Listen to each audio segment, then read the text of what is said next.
कैसे हो आप लोग।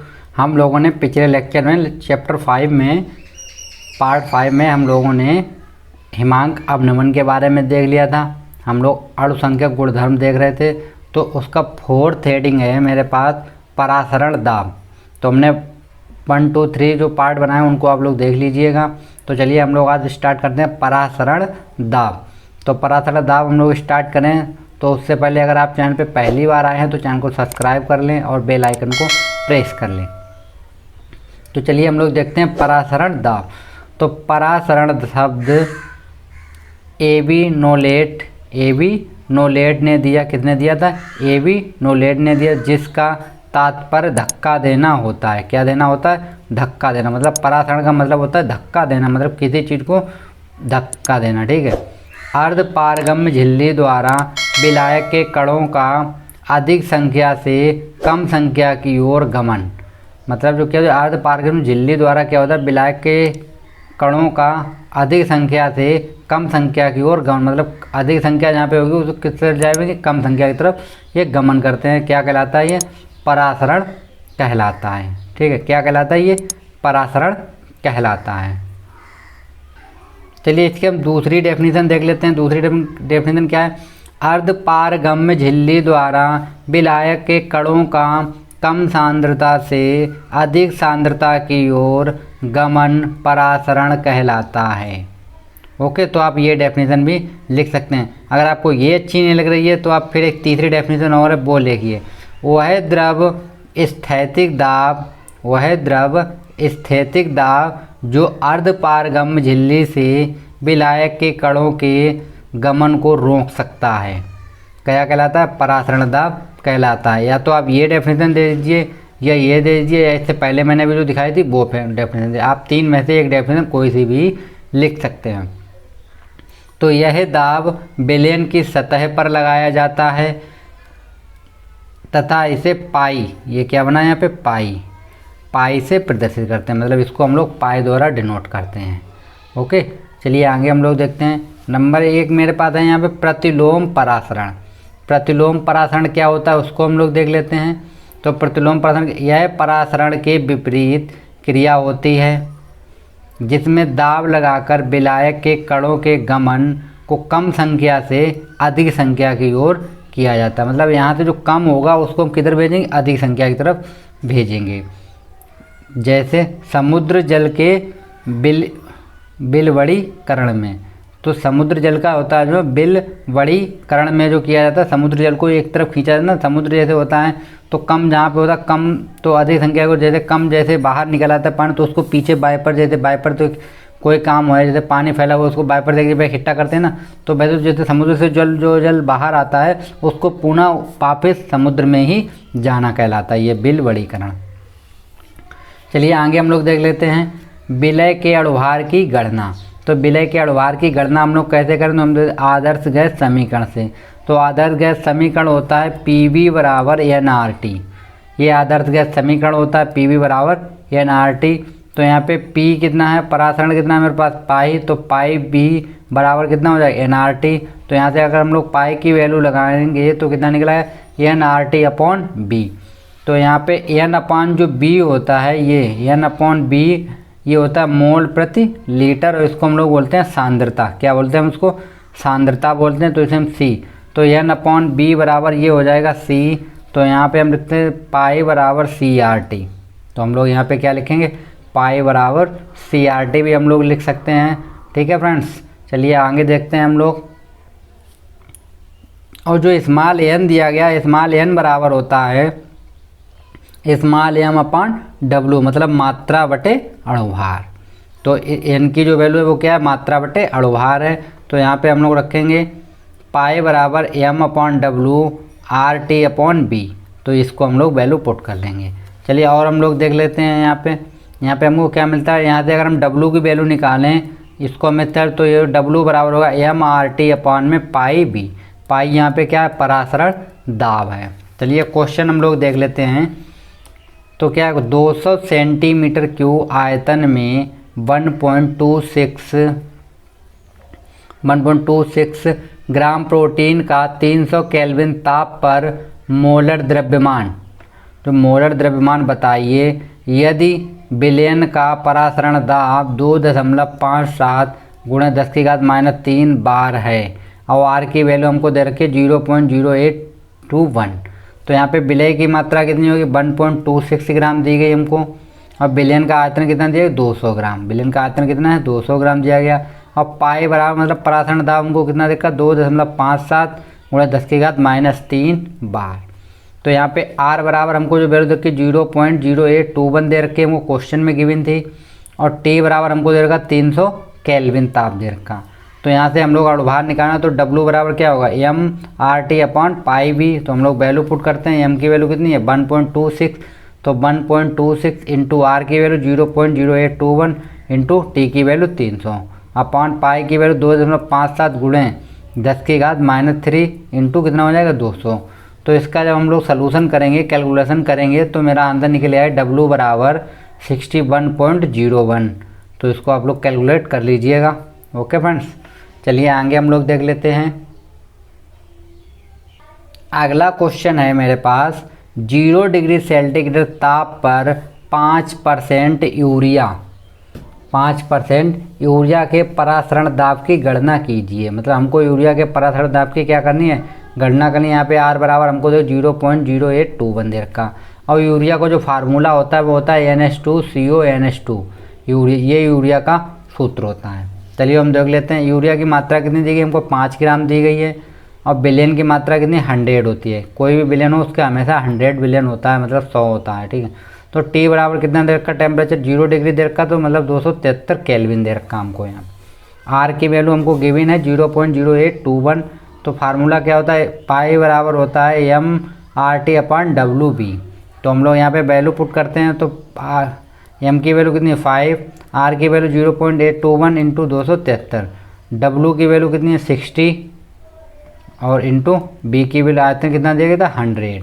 तो 100 इसके जब हम कैलकुलेशन करेंगे तो पाई बराबर निकल आएगा 0.186 बार। तो इसका कैलकुलेशन आप लोग खुद कर लीजिएगा, कैलकुलेशन आप लोग कर ही सकते हैं। तो ये मेरा आंसर हो गया। चलिए अगली हेडिंग हम लोग देख लेते हैं। अगली हेडिंग है मेरे पास असामान्य मोलर द्रव्यमान। तो असामान्य मोलर द्रव्यमान हम लोग देख लेते हैं। किसी विलयन में विलय के कण संगुणित व वियोजित होने पर मोलर द्रव्यमान में होने वाला परिवर्तन क्या कहलाता है, असामान्य मोलर द्रव्यमान कहलाता है। तो जब कोई विलयन में जो विलय के कण हैं वो संगुणित या वियोजित होते हैं तो होने पर क्या कहलाता है, मोलर द्रव्यमान में होने वाला जो तब उनके बीच जो परिवर्तन होता है मोलर द्रव्यमान है, तो उसे हम क्या बोलते हैं, असामान्य मोलर द्रव्यमान कहलाता है। नोट है मेरे पास, विलय के कण संगुणित होने पर कणों की संख्या में कमी व मोलर द्रव्यमान में वृद्धि हो जाती है। मतलब जब संगुणित होते हैं ये कण तो कणों की संख्या में तो कमी आती है, लेकिन जो मोलर द्रव्यमान है उसमें क्या हो जाती है, वृद्धि हो जाती है। चलिए अगला पॉइंट हम लोग नोट 2 है। विलय के कण वियोजित होने पर कणों की संख्या में वृद्धि होती है व मोलर द्रव्यमान में कमी होती है। अगर ये वियोजित होते हैं तो कणों की संख्या में वृद्धि होती है व मोलर द्रव्यमान कम हो जाता है। चलिए हम लोग देख लेते हैं बांट हाफ गुणांक, इसको आप लोग इम्पोर्टेंट कर लीजिए। बांट हाफ गुणांक इसको हम लोग आई द्वारा प्रदर्शित करते हैं, स्मॉल आई से प्रदर्शित करते हैं हम लोग इसको। असामान्य मोलर द्रव्यमान को समझाने के लिए बांट हाफ वैज्ञानिक ने अपना एक प्रतीक स्मॉल आई प्रदर्शित किया जिसे बांट हाफ गुणांक कहते हैं। क्या कहते हैं हम लोग उसको, बांट हाफ गुणांक कहते हैं। चलिए आगे देखते हैं हम लोग। तो इसके बांट हाफ गुणांक के अनुसार क्या होता है, इसके अनुसार अणुसंख्यक गुणधर्मों के प्रेरित व सैद्धांतिक मानों का अनुपात बांट हाफ गुणांक कहलाता है। तो आई बराबर क्या होगा, अणुसंख्यक गुणधर्मों का प्रेक्षित मान अपॉन में अणुसंख्यक गुणधर्मों का सैद्धांतिक मान। तो हम लोग आई बराबर लिखेंगे डेल्टा पी प्रेक्षित अपॉन डेल्टा पी सैद्धांतिक इक्वल होगा डेल्टा टी वी प्रेक्षित अपॉन डेल्टा टी वी सैद्धांतिक। तो इस तरीके से हम लोग लिख सकते हैं। मतलब ये हो गया मेरा पहले वाला जो गुणधर्म था, ये दूसरा वाला, तीसरा वाला, ये चौथा वाला तो जो परासरण था आपके लिए, ये हिमांक के लिए, ये मोलर उन्नयन स्थिरांक, ठीक है। तो हम जानते हैं कि परासरण दाब मोलर द्रव्यमान के क्या होता है, व्युत्क्रमानुपाती होता है। अतः बार्नठाप के अनुसार मोलर द्रव्यमान की गणना निम्न प्रकार की जाए। तो बार्नठाप के अनुसार मोलर द्रव्यमान की गणना निम्न प्रकार करेंगे। चलिए हम आपको दिखाते हैं। तो क्या होगा, हम फार्मूला क्या यूज करेंगे, I बराबर विलय के मोलर द्रव्यमान का सैद्धांतिक मान अपॉन में क्या होगा, विलय के मोलर द्रव्यमान का प्रेक्षित मान। तो ये फार्मूला हमको यूज करना है। चलिए आगे हम लोग देख लेते हैं। विलय वियोजन की मात्रा, विलय वियोजन की मात्रा, इसको हम लोग अल्फ़ा बोलते हैं, की गणना या अल्फ़ा की गणना। तो हमारे पास ये ए है, तो हमको क्या बन गया, यहाँ पे एन ए बन गया। मतलब प्रारंभ में 1 मोल था, तो यहाँ कितना बना, 0 बना। तो टी से मतलब कुछ समय हम लोगों ने रखा इसको, तब कितना बना, 1 माइनस अल्फ़ा, 1 माइनस अल्फ़ा। तो अल्फ़ा कुछ ना कुछ बना, तो यहाँ पे बन गया एन माइनस अल्फ़ा। जो वैल्यू बनी वो कितनी बनी, एन माइनस अल्फ़ा। तो यहाँ पे जो सैद्धांतिक मान होगा वो कितना था, 1, और इसको हम ऐड करेंगे 1 + 0, तो कितना आया 1। और प्रेक्षित मान कितना निकलेगा, तो इसको 1 माइनस अल्फ़ा और प्लस क्या करेंगे, एन माइनस अल्फ़ा। तो इसको हम लोगों ने ऐड कर दिया, तो ये हो गया प्रेक्षित मान। और सैद्धांतिक मान जो पहले प्रारंभ में था वो सैद्धांतिक मान होता है। चलिए, तो I बराबर क्या होगा, प्रेक्षित मान अपॉन में सैद्धांतिक मान। तो हम लोग वैल्यू रखेंगे, प्रेक्षित मान कितना था मेरे पास, ये निकला। तो हमने रखा 1 minus alpha plus N alpha. और सैद्धांतिक मान कितना था, 1, तो हमने 1 रखा। तो I बराबर कितना निकला है मेरे, 1 minus alpha plus N alpha. तो ये मेरा निकला है बार्नठाप गुणांक निकला है। तो यहाँ पे हमको क्या मिलता है, I बराबर ये मिला था, तो हमने 1 को इस साइड भेजा, तो I माइनस 1 हो गया, बराबर कितना बचा, एन अल्फ़ा माइनस अल्फ़ा बचा। तो हमने क्या किया, एन माइनस आई माइनस 1 रखा, यहाँ से अल्फ़ा को हमने काम लिया, कितना बचेगा, एन माइनस 1। तो यहाँ से हम अल्फ़ा बराबर अगर निकालेंगे तो ये चीज़ कहाँ जाएगी, अपॉन में जाएगी। तो अल्फ़ा बराबर I माइनस 1 अपॉन में एन माइनस 1। तो ये मेरा क्या निकला है, अल्फ़ा निकला। यही हमको निकालना था विलय की गणना करने से। चलिए आगे हम लोग देखते हैं, अगली हेडिंग क्या है, विलय संगुणन की मात्रा अल्फ़ा की गणना। इसमें भी हम लोगों को किसकी गणना करनी है, अल्फ़ा की ही गणना करनी है। तो चलिए हम लोग करते हैं किसमें, विलय संगुणन की मात्रा में। तो यहाँ पे मान लीजिए ये एन है, और यहाँ पे 1 कितना गया, ए एन बन गया। तो प्रारंभ में ये 1 था, तो कितना बना था, 0।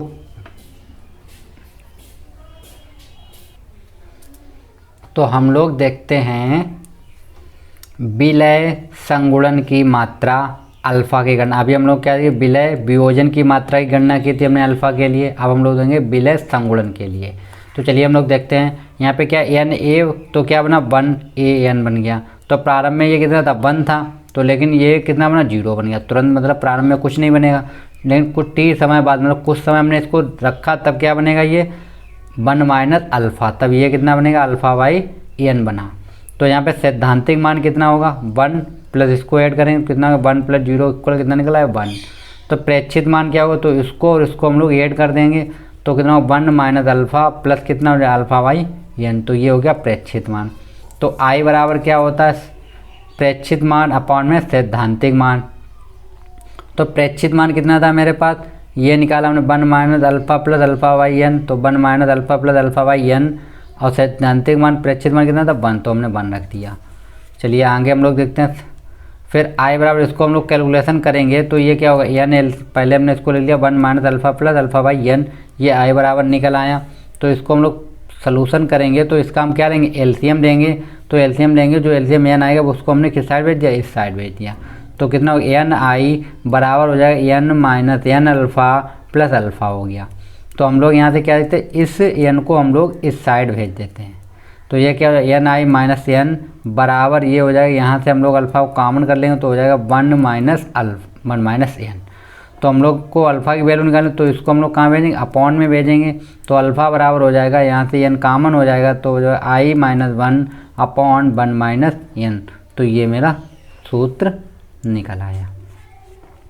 एक नोट पॉइंट है कि कार्बोक्सिलिक अम्लों के लिए बार्नठाप गुणांक I का मान 1/2 तथा n का मान 2 होता है। n का मान कितना होता है, 2 होता है। जैसे एग्जाम्पल में एस्टिक अम्ल और बेंजोइक अम्ल, ठीक है। तो जितने कार्बोक्सिलिक अम्ल होते हैं उनके लिए जो I का मान होगा वो 1/2 होगा, और n का मान कितना होगा, 2 होगा। ओके फ्रेंड्स, चलिए दोस्तों हम लोग देखते हैं आदर्श व अनादर्श विलयन।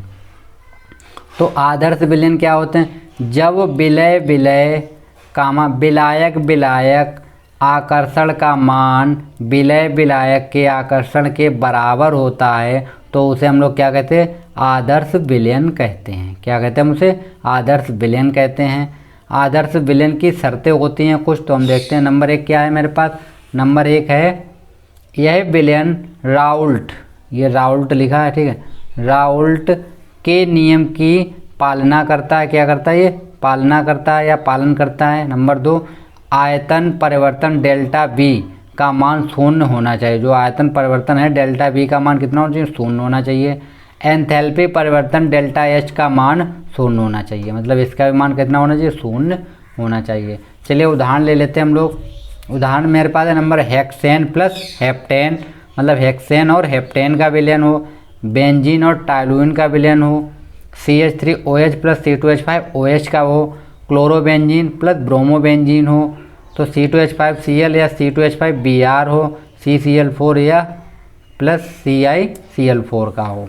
अनादर्श विलयन हम लोग देख लेते हैं। जब विलय विलय विलायक विलायक, मतलब विलय विलय हो और विलायक विलायक हो का आकर्षण मान विलय विलायक आकर्षण मान के बराबर नहीं होता है तो उसे अनादर्श विलयन कहते हैं।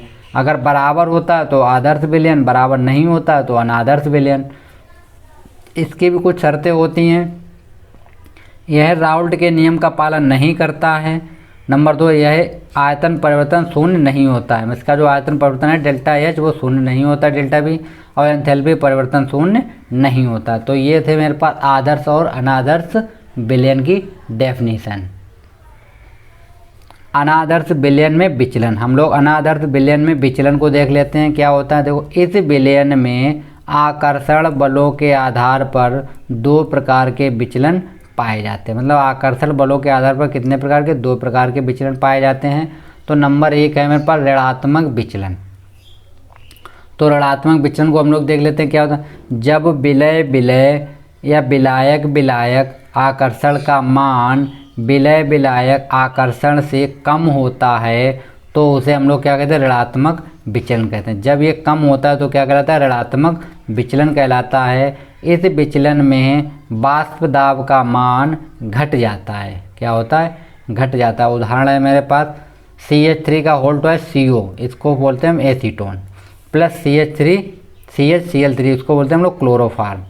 तो ये क्या, जल प्लस हाइड्रोक्लोरिक अम्ल या मेथनॉल प्लस एस्टिक अम्ल।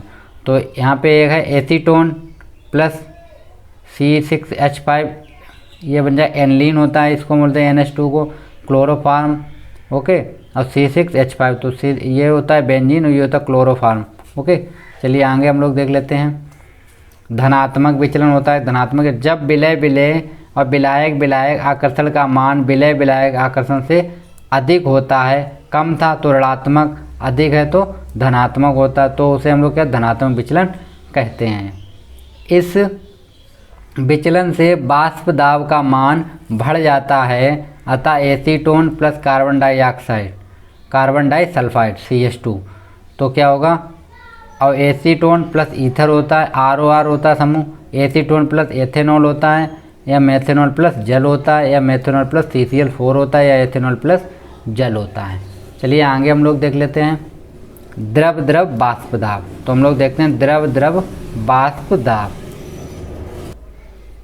तो द्रव द्रव वाष्प दाब क्या होता है, इसमें विलय व विलायक दोनों द्रव अवस्था में होते हैं अर्थात वाष्पशील होते हैं, अतः इसमें वाष्पशील विलयनों के राउल्ट नियम द्वारा प्रदर्शित किया जाता है, राउल्ट नियम द्वारा प्रदर्शित किया जाता है। ठीक है, चलिए आगे देखते हैं हम लोग। चलिए एक हेडिंग है मेरे पास स्थिर क्वाथांकी मिश्रण। तो क्या होता है देखिए, स्थिर क्वाथनांक पर जब द्रव व वाष्प अवस्था में साम्य में होते हैं, अवस्था किसमें होती है, साम्य में होती है, तो बने मिश्रण को क्या कहते हैं, स्थिर क्वाथांकी कहते हैं। तो यह मिश्रण कितने प्रकार, 2 प्रकार का होता है। नंबर 1 होता है न्यूनतम स्थिर क्वाथांकी और अधिकतम स्थिर क्वाथांकी। तो नंबर 1 इसमें क्या होता है, इसमें विलयन का क्वथनांक उसमें उपस्थित अवयवों के क्वथनांक से कम होता है। इसमें क्या होता है देखो, इसमें विलयन का क्वथनांक अवयवों के क्वोथनांक से अधिक होता है। यहाँ पे कोई उदाहरण है धनात्मक विचलन, इसमें कौन सा विचलन होगा, धनात्मक विचलन होगा। इसका उदाहरण क्या है, ऋणात्मक विचलन। एक नोट है उसको आप लोग देख लीजिए। स्थिर क्वथन मिश्रण को प्रभाजी आसवन विधि द्वारा पृथक नहीं किया जाता। इसको हम लोग जो प्रभाजी आसवन विधि है उसके द्वारा पृथक नहीं कर सकते हैं। तो दोस्तों हम लोगों ने विलयन चैप्टर जो है उसको कंप्लीट कर लिया है। तो आशा करते हैं आप लोगों को चैप्टर कुछ तो समझ में आया होगा, नहीं तो पूरा हमने समझाने की कोशिश की है। अब इसका जो PDF लिंक है वो आपको डिस्क्रिप्शन में मिल जाएगा, तो आप लोग वहाँ से इसको डाउनलोड कर लें और अपने अच्छे से नोट्स बना लें। नहीं तो आप वीडियो देख के भी नोट्स बना सकते हैं।